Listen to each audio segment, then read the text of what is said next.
Hi everyone, Georgetown Soaps here. I am doing a remake of my suit and tie soap, or sometimes it's called 50 Shades. Sometimes the fragrance is known by both things. It is the same fragrance, so 50 Shades, suit and tie, whatever you want to call it, same thing.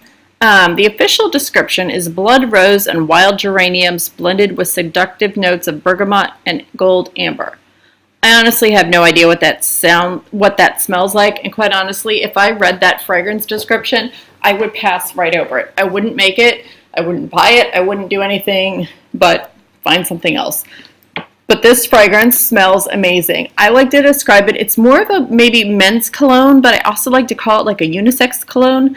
I sell a ton of this, and I don't know if it's because people think it's funny that it's called 50 Shades. I don't know. I think people kind of think it's a gag gift or a gag soap, and then when they smell it, they're like, wow, that actually smells really good. So I think I sell it both on the name and the actual fragrance.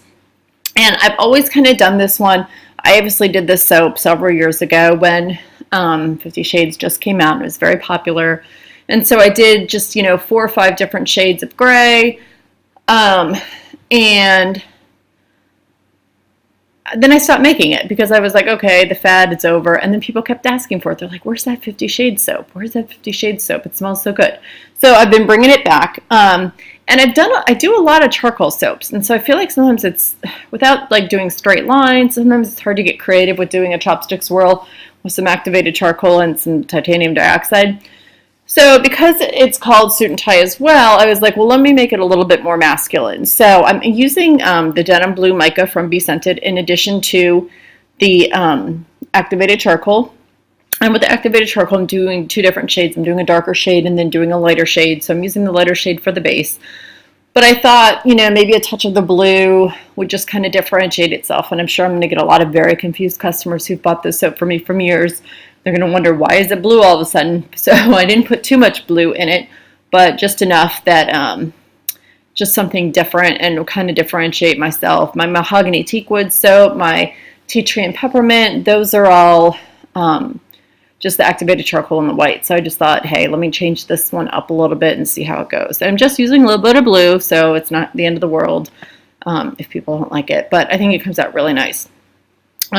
This fragrance, again, the fragrance description is just, to me, I don't understand the description, but just smells really, really good. It's like a really nice masculine cologne scent, but I think it's also, I kind of consider it a little bit unisex. A lot of women buy it as well. Although I think they're buying it, I think half buy it for themselves and half buy it for the man in their life. So anyway, I am going to continue to mix. Obviously, it does not accelerate, it doesn't trace, so it's very well behaved fragrance. So let me get my colors together and then I will bring you back for the pour.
All right, and so here is the pour.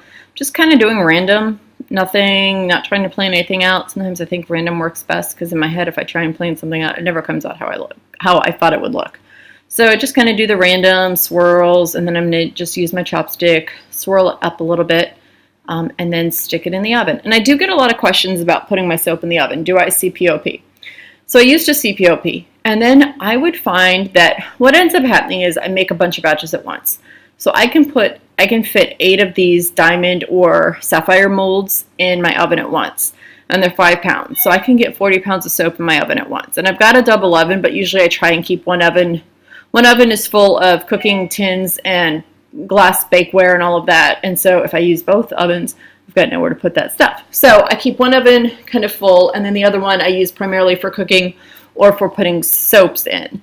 So what I was finding is that by turning the oven on, normal CPOP, you turn the oven on to 170, you put your soap in, you leave it for, 10, 15 minutes. There's a couple different trains of thought on how you CPOP, and then you turn the oven off and then you sit.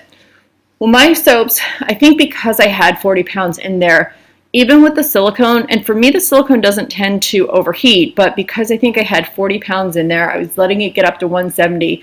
24 hours later, after the oven being turned off, the soaps were still warm. The oven was still warm.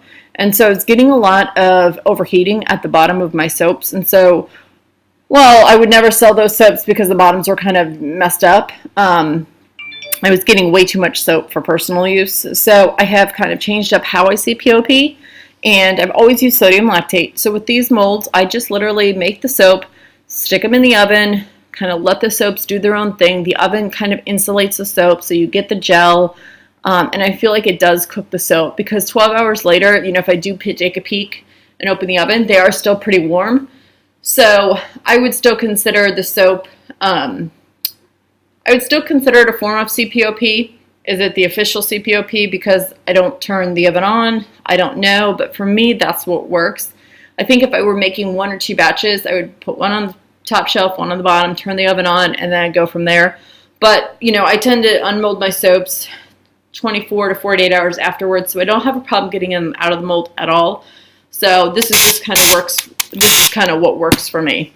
So I hope that helps, depending on how many batches you're making at a time and your recipe. I don't use a lot of milks in my soaps. Once in a while I do a couple of goat milk soaps, but so I don't have overheating problems because of that. I think it was too much soap at once and they were getting too hot. So, but because of space, I decided I'd rather make more soaps at once than spread it out, and I'm just not going to turn the oven on. And it just seems to work for me. So anyway, I am going to go ahead, get this kind of tidied up a little bit, and I'll be back for the cut.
All right, so I've got this puppy out of the oven 24 hours later. I'm gonna go ahead and cut it.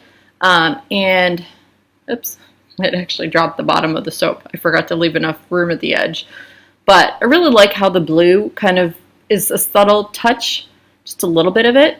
So I was really happy with actually my choice to use the blue. Just a little bit of it, not too much. I probably would have used less white and maybe more blue, but really happy with how the design came out. It smells great. I'm sure no one will notice and no one will care that I added a little bit of blue. So thank you so much for watching. Thanks for subscribing, and I will see you on the next video. Enjoy the rest of the cut.